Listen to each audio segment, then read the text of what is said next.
Good morning, good afternoon, good evening, one and all. Thanks for joining us in episode number 4 on business partnerships in a digitally accelerated environment.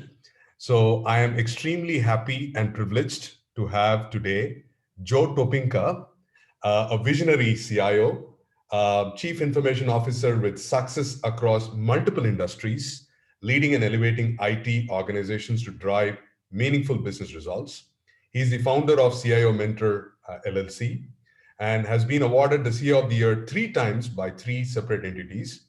And more importantly for all of us, he's a board member of the BRM Institute. So it's a great privilege and honor to have Joe chat with us this edition of Voice of CIO. Thanks, Joe, for taking your time. I hope you're doing well and all are well at your place. Suresh, thanks for having me on. It's great to see you again, and I'm delighted to be on the program today.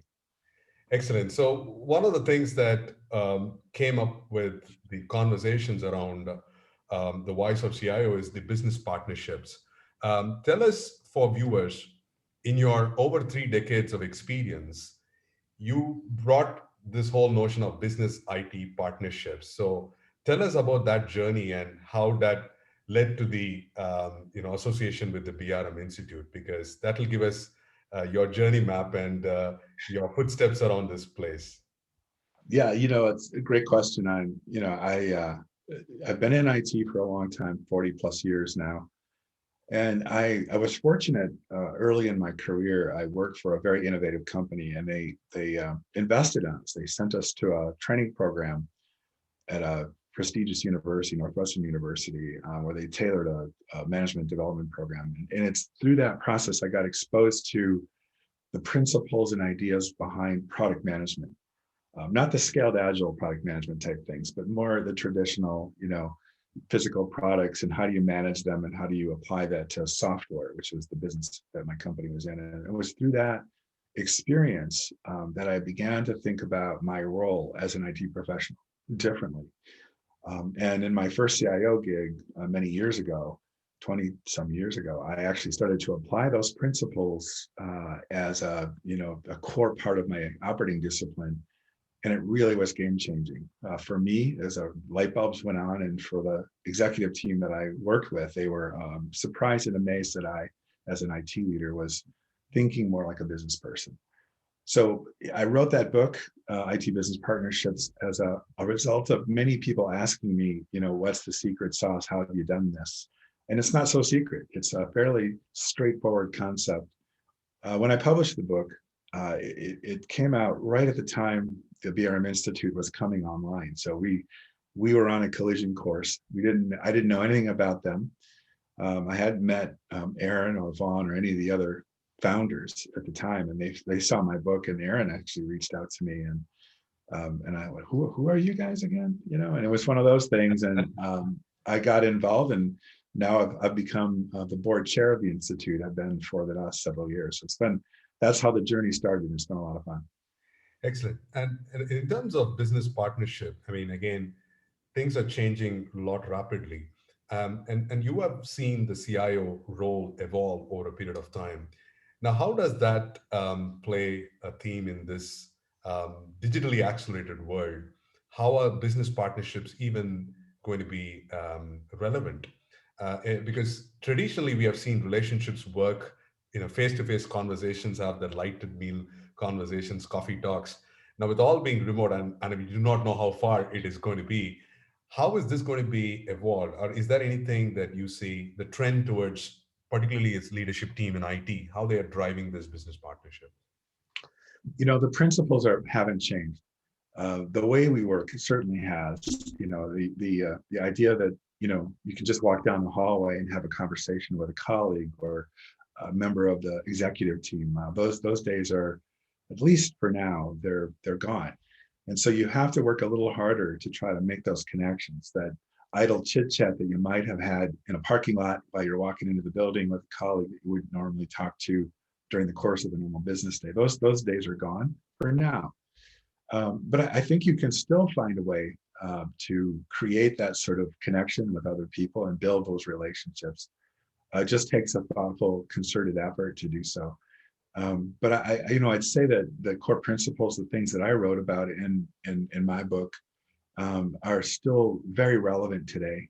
Understanding where the business wants to go, and from an IT perspective, or no matter what role you played in an organization, how can you in your role help the company get there? So those principles haven't changed. And I would say the other really important aspect of this is to pay attention to your external customers, the people that buy and consume your products and services. There's where the gold is. If you can spend time, understand them, know what their issues are, how you can increase their engagement, tighten that relationship and identify a way for them to feel really good about doing business with your organization. That's where the magic is. And you can still do that even remotely. I was just coaching a team in Florida that a big part of their platform is interfacing and interacting with their actual customers. And so when you're building a new product, don't just build it and then show it to them. Actually engage them, show them some paper prototypes, and invite their feedback. And it's amazing how you can you get both better product as well as better engagement with customers. They believe that you're listening because you're actually listening. So those principles and those secrets are still there and still very viable in today's digitally transformed marketplace. The thing I would add to that is that I think, and I've long said this to people, especially over the last year or two, that digital transformation has become something that is no longer exclusively an IT thing. It is now something you need to help the C-suite along with. They have to rethink their expectations of technology in terms of how they think about it strategically, what expectations they have every day, and they have to up their game. And you see really great examples of companies who've done that. I still think many organizations lag behind. You get C-suite execs who still think of IT as the help desk and not as a strategic partner. So it's changing, but slowly. But I think that digital transformation notion now has sort of infiltrated the C-suite. And our role now as executives in IT is to help bring executives along on the journey and help them through that and help them understand why that's important and how they might think about leveraging technology to help drive strategy and customer engagement.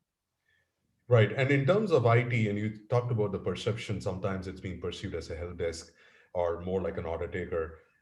Has IT really played that role to change the perception, or what do you need for IT to change the perception? Of course, we have a lot to do with technology, but are we able to articulate the value of IT back to the business in terms of demand shaping opportunities, or even looking at how can I contribute to some of those initiatives to make it successful? How are we playing? I mean, because you have a lot of experience around this space, working with multiple organizations at different levels, are we really playing that game well, or we still have a lot of work to do?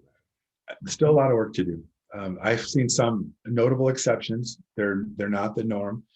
And a big part of it in my mind is the C-suite as they build strategies, the long-term roadmaps. If they're a year to 2 years or 3 years, I don't see too many that are longer than that. Maybe Bezos said Amazon has a 5 or 7 year program.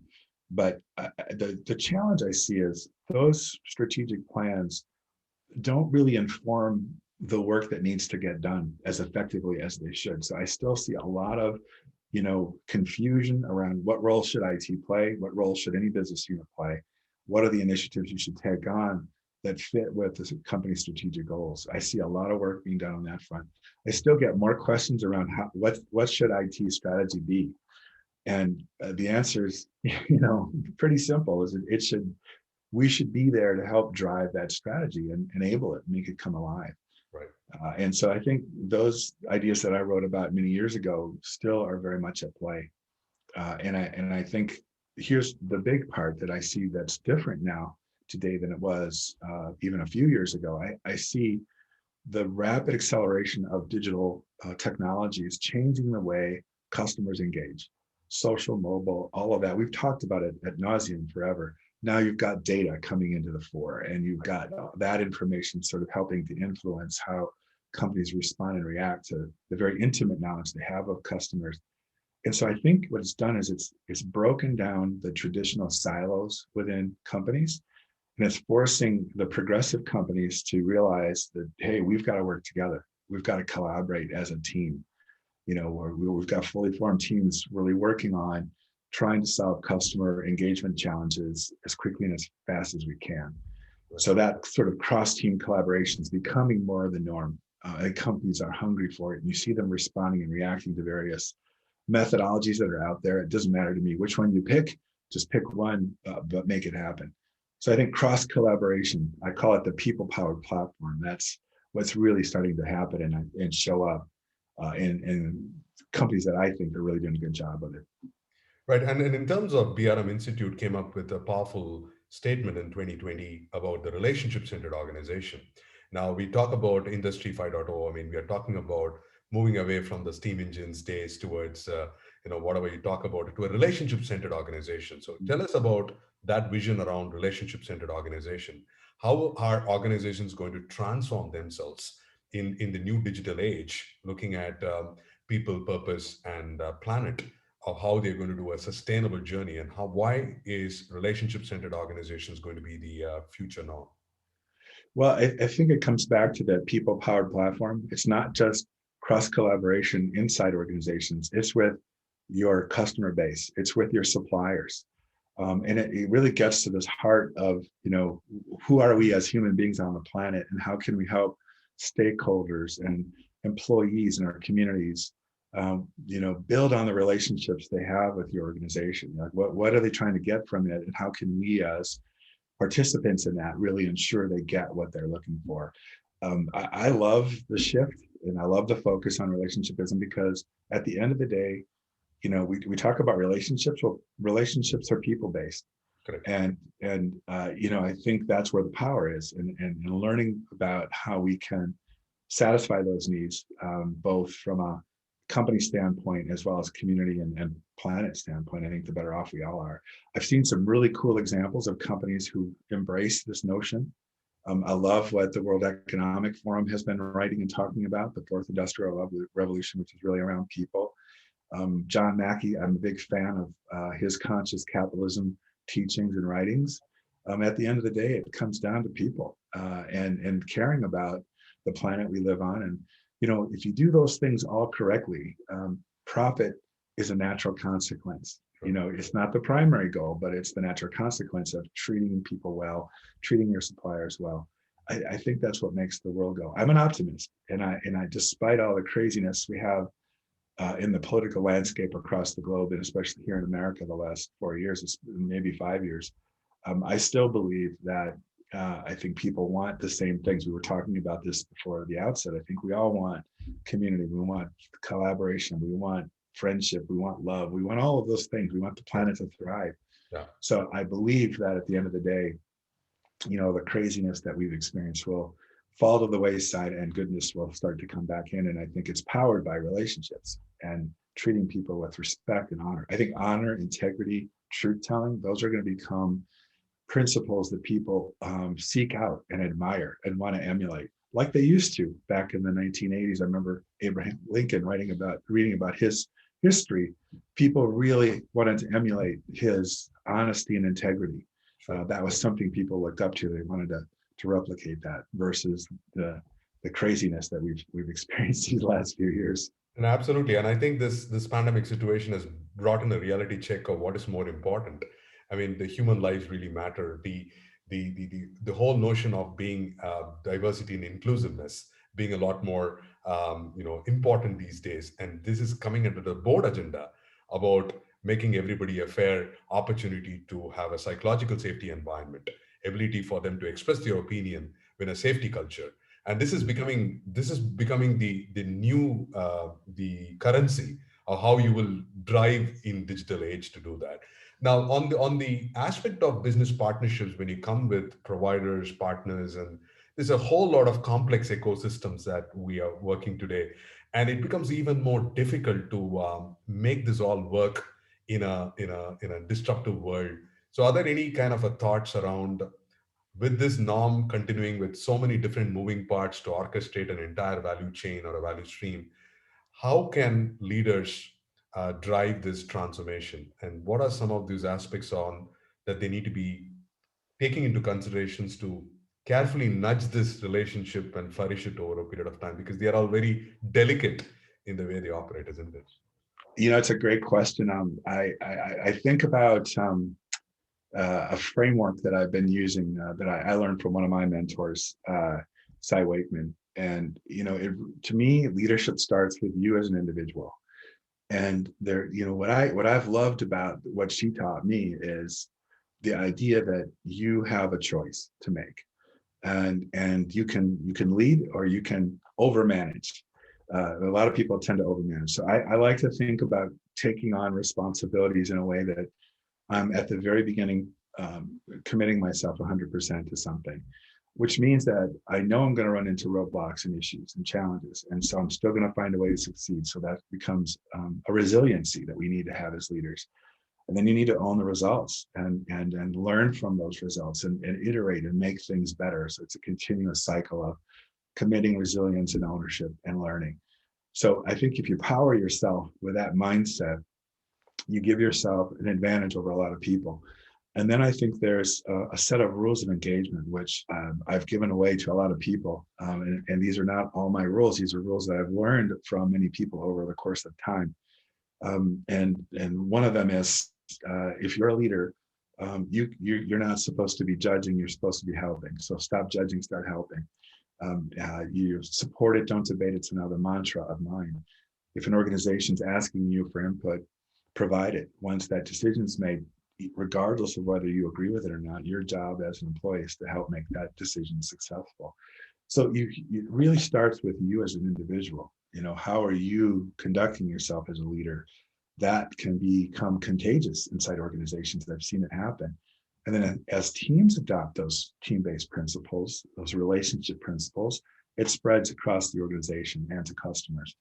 So there's a natural sort of fanning out or big wave that happens as a result. I've seen it happen. I think if you had asked me that question 20 years ago, I wouldn't have had that same answer. I would have given you the standard issue, management mumbo jumbo of the day. But it really comes down to you as an individual and how you attack and address problems specifically. And a global thing, one of the last thing that I wanted to touch base on is what kind of competencies do professionals in IT need to build upon in a sustainable future? Because with all this technology looming in big, people think that we will lose jobs and we will lose opportunities. And where is this question of relationship and what competencies and capabilities should IT professional focus to secure their future in terms of being relevant? Yeah, it's a great question.